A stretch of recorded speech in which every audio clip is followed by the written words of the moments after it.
Hepatitis B vaccine கண்டுபிடிக்கப்படுறதுக்கு முன்னாடி மருத்துவ உலகம் சந்திச்ச பாதிப்புகள் என்னென்னன்றதையும் அந்த பாதிப்புகளை சமாளிக்க கையாளப்பட்ட சிகிச்சை முறைகள் என்னென்னன்றதையும் பார்க்கலாம்.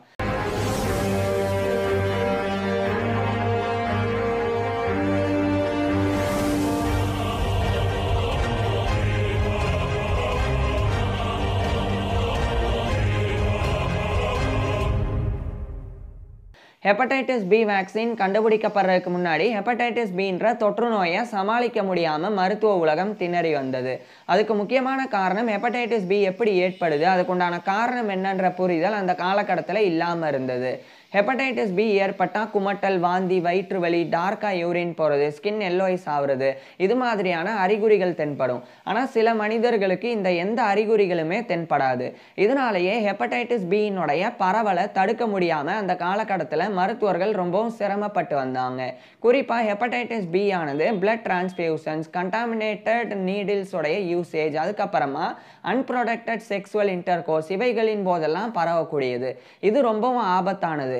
ஏன்னா இப்போ ஒரு நபர் ஹெப்படைட்டிஸ் பினால பாதிக்கப்பட்டிருக்கிறாங்க, ஆனால் அவருக்கு எந்த அறிகுறிகளுமே இல்லை. இந்த மாதிரியான சூழ்நிலையில் ஒரு நபருக்கு ரத்தம் தேவைப்படுது.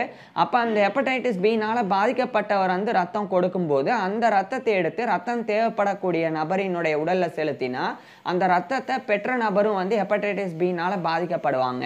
ஸோ இப்படி அந்த காலத்திலலாம் பிளட் டிரான்ஸ்ஃபியூஷன்ஸ் மூலமாக ஹெப்படைட்டிஸ் பி ஆனது ரொம்ப அதிகமாக பரவி வந்தது.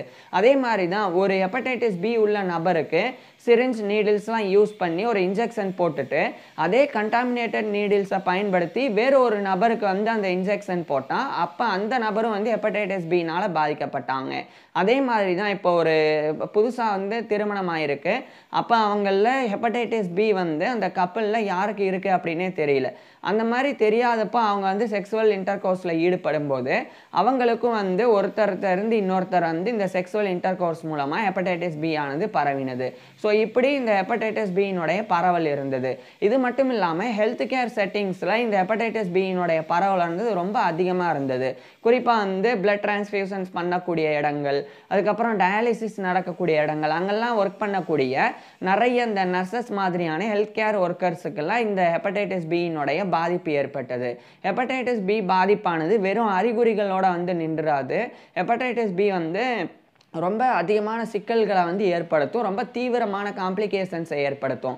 குறிப்பாக லிவர் சிரோசிஸை ஏற்படுத்தும், லிவர் கேன்சரை கூட ஏற்படுத்தும். ஸோ இதன் காரணமாகலாம் இந்த கல்லீரல் முழுமையாக செயலிழந்து போய் ஹெப்படைட்டிஸ் பினால் பாதிக்கப்பட்டவங்க உயிரிழந்தாங்க. ஸோ இந்த அளவுக்கு இந்த ஹெப்படைட்டிஸ் பியினுடைய பாதிப்பு அந்த காலகட்டத்தில் இருந்து வந்தது. இந்த அளவுக்கு ஹெப்படைட்டிஸ் பியினுடைய பரவலும் பாதிப்பும் இருந்த காலகட்டத்தில் இந்த ஹெப்படைட்டிஸ் பியை சமாளிக்கிறதுக்கு மருத்துவ உலகம் சில சிகிச்சை முறைகளை பின்பற்றினது.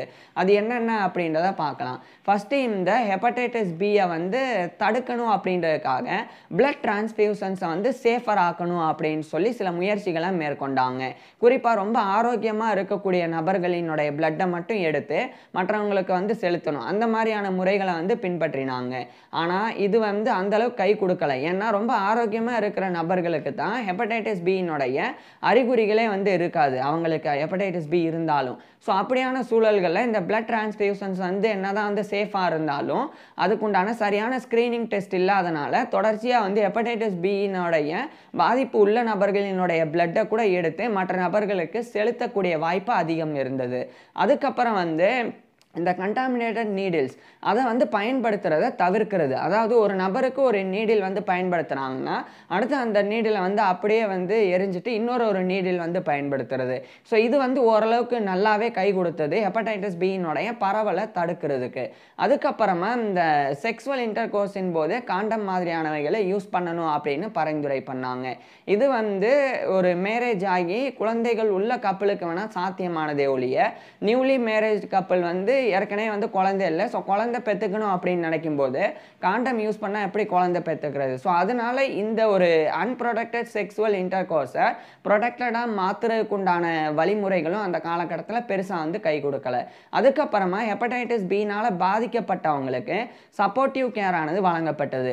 குறிப்பாக ஹெப்படைட்டிஸ் பினால் பாதிக்கப்பட்டவங்களுக்கு நிறைய ஓய்வு தேவை அப்படின்னு சொல்லி மருத்துவர்கள் பரிந்துரைச்சாங்க.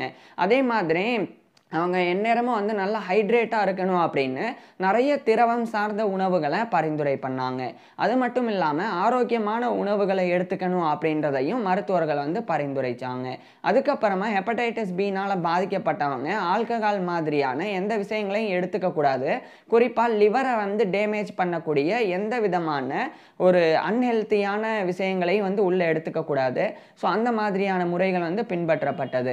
அதுக்கப்புறமா இந்த ஹெப்படைட்டிஸ் பி ஏற்பட்டவங்களுக்கு கோர்டிகோஸ்டீராய்ட்ஸ் மாதிரியான மருந்துகளுடைய பயன்பாடு வந்து வழங்கப்பட்டது. ஆனால் அந்த கோர்டிகோஸ்டீராய்ட்ஸ் மாதிரியான மருந்துகள் வந்து அந்தளவுக்கு வந்து பலன் அளிக்கலை. இன்ஃபேக்ட் சொல்லப்போனால் ஹெப்படைட்டிஸ் பினால் பாதிக்கப்பட்டவங்களுக்கு இது போன்ற மருந்துகள் வந்து பயன்படுத்தும் போது அது இன்னும் ரொம்ப ஆபத்தானதாக தான் வந்து முடிஞ்சது. இதுக்கப்புறம் இந்த ஹெப்படைட்டிஸ் பினால் பாதிக்கப்பட்டவங்களினுடைய லிவர் இன்ஃப்ளமேஷனை குறைக்கிறதுக்கு சில மருந்துகள் எல்லாம் வந்து வழங்கப்பட்டது. அதே மாதிரி இந்த ஹெப்படைட்டிஸ் பினால் பாதிக்கப்பட்டவங்களுக்கு ஏற்படக்கூடிய வயிற்று வலி, அதே மாதிரி இந்த தோல் வந்து மஞ்சள் ஆகுறது, டார்க்காக யூரின் போகிறது, குமட்டல், வாந்தி, இது மாதிரியான அறிகுறிகளை வந்து கேர் பண்ணிக்கிறதுக்காக சிம்டம்ஸ் கேர் இதுதான் வந்து. ஸோ அந்த மாதிரி அறிகுறிகளை வந்து கேர் பண்ணுறதுக்காக சில மருந்துகள் வந்து பரிந்துரைக்கப்பட்டது. ஸோ இப்படி வந்து பின்பற்றப்பட்டது. அதுக்கப்புறமா சில ஆன்டிபயோட்டிக்ஸ் ஆனது ஹெப்படைட்டிஸ் பினால் பாதிக்கப்பட்டவங்களுக்கு பயன்படுத்தப்பட்டது. இது சுத்தமாக கை கொடுக்கலை. ஏன்னா ஹெப்படைட்டிஸ் பி வந்து பாக்டீரியானால ஏற்படுதா வைரஸ்னால ஏற்படுதா அப்படின்னு அந்த காலகட்டத்தில் தெரியல. அப்போ வந்து ஹெப்படைட்டிஸ் பி ஏற்படுறதுக்கு பாக்டீரியா காரணம் அப்படின்னு நினச்சாங்க. அதனால் ஆன்டிபயோட்டிக்ஸ் எல்லாம் வந்து கொடுத்தாங்க. ஆனால் உண்மையிலேயே ஹெப்படைட்டிஸ் பி ஏற்படுறதுக்கு வைரஸ் தான் காரணம். ஸோ அது வந்து அந்த காலகட்டத்தில் அறிய முடியாதனால ஹெப்படைட்டிஸ் பியை சமாளிக்கிறதுக்கு ஆன்டிபயோட்டிக்ஸ்லாம் கூட கொடுத்து பார்த்தாங்க. ஸோ இது மாதிரி பல சிகிச்சை முறைகள் இருந்தாலும் இந்த எந்த சிகிச்சை முறைகளுமே ரொம்ப எஃபெக்டிவாக ஹெப்படைட்டிஸ் பினால் பாதிக்கப்பட்டவங்களை காப்பாற்றக்கூடிய அளவுக்கு திறன்மிக்கதாக இல்லாமல் இருந்தது. அதுக்கப்புறம் 1965 இந்த காலகட்டத்தில் தான் பாருக் சாமுவேல் பிளம்பர்க் அப்படின்ற ஒரு அமெரிக்கன் ஃபிசிஷியன் அண்டு ஜெனட்டிசிஸ்ட் அவர் வந்து இந்த ஹெப்படைட்டிஸ் பி ஏற்படுறதுக்கு ஒரு வைரஸ் காரணம் அப்படின்னு கண்டறிஞ்சு சொன்னாங்க. அதுக்கப்புறம் 1968ஆம் ஆண்டு ஆல்ஃப்ரெட் பிரின்ஸ் அப்படின்ற இன்னொரு அமெரிக்கன் வைராலஜிஸ்ட் அவர் வந்து அதை கன்ஃபார்ம் பண்ணாங்க எலக்ட்ரான் மைக்ரோஸ்கோப் எல்லாம் யூஸ் பண்ணி. அதுக்கப்புறமா அதே பாருக் சாமுவேல் பிளம்பர்க் வந்து அவருடைய கொலீக்ஸ் கூட இணைஞ்சு ரத்தத்தில் இருக்கக்கூடிய அந்த ஹெப்படைட்டிஸ் பி வைரஸ் அதை கண்டறிகிறதுக்குண்டான ஒரு ஸ்க்ரீனிங் டெஸ்ட் முறையை வந்து அவர் வந்து கொண்டு வந்தாங்க. அதுக்கப்புறமா தான் யார் உடம்புல வந்து ஹெப்படைட்டிஸ் பி இருக்குது, யாருக்கு வந்து ஹெப்படைட்டிஸ் பி இல்லை அப்படின்றத அந்த பிளட் டெஸ்ட் மூலமாக கண்டறிய முடிஞ்சது. அதுக்கப்புறம் அந்த பிளட் டிரான்ஸ்ஃபியூஷன்ஸ் வந்து ஓரளவுக்கு சேஃப் ஆச்சு. அதே மாதிரி இந்த பாருக் சாமுவேல் பிளம்பர்க், அதே மாதிரி எர்விங் மில்மன் மாதிரியான நபர்கள் இவங்கெல்லாம் சேர்ந்து இந்த ஹெப்படைட்டிஸ் பிக்கு உண்டான வேக்சின் வந்து கண்டுபிடிச்சாங்க. அதுக்கப்புறம் மோரிஸ் ஹில்மன் அப்படின்ற ஒரு அமெரிக்கன் மைக்ரோபயாலஜிஸ்ட் வந்து அந்த ஹெப்படைட்டிஸ் பி வேக்சினை வந்து இம்ப்ரூவ் பண்ணாங்க. ஸோ 1986க்கு பிறகு அது தொடர்ந்து ஹெப்படைட்டிஸ் பி வேக்சின் ஆனது பயன்பாட்டிற்கு வந்தது. அது மட்டும் இல்லாமல் அதே காலகட்டத்திலேயே ஆன்டிவைரல் மெடிகேஷன்ஸ் ஆன குறிப்பாக வந்து இந்த டெட்டனோஃபோவிர் டைசோப்ராக்சில் அப்படின்னு சொல்லி ஒரு மருந்து இருக்குது. இது அதுக்கப்புறமா வந்து இன்டர்ஃபெரான், அதே மாதிரி இன்னும் சில மருந்துகள் வந்து இருக்குது, நியூக்ளியோசைடு அனலாக்ஸ் அப்படின்னு. இது மாதிரியான ஆன்டிவைரல் மெடிகேஷன்ஸ்லாம் ஹெப்படைட்டிஸ் பினால் பாதிக்கப்பட்டவங்களுக்கு தொடர்ந்து வந்து இன்றைய காலகட்டத்தில் ட்ரீட்மெண்ட்டில் வந்து பயன்படுத்தப்பட்டு வருது. ஸோ ஹெப்படைட்டிஸ் பியை தடுக்கிறதுக்கு ஹெப்படைட்டிஸ் பி வேக்சினும், ஒருவேளை ஹெப்படைட்டிஸ் பி ஏற்பட்டால் அதுக்கு ட்ரீட்மெண்ட் கொடுக்கறதுக்கு ஆன்டிவைரல் மெடிகேஷன்ஸும் இன்றைய காலகட்டத்தில் பயன்பாட்டில் இருந்து வருது.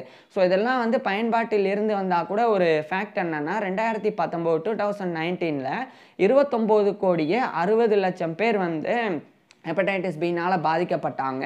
8,20,000க்கும் மேற்பட்டவர் வந்து இறந்து போனாங்க. இன்ஃபேக்ட் இந்த ஹெப்படைட்டிஸ் பி வேக்சின் அதே மாதிரி அதுக்கு உண்டான ஆன்டிவைரல் மெடிகேஷன்ஸ் இதெல்லாம் இருக்கும்போதே இவ்வளோ பாதிப்புகளும் உயிரிழப்புகளும் நடந்திருக்கு.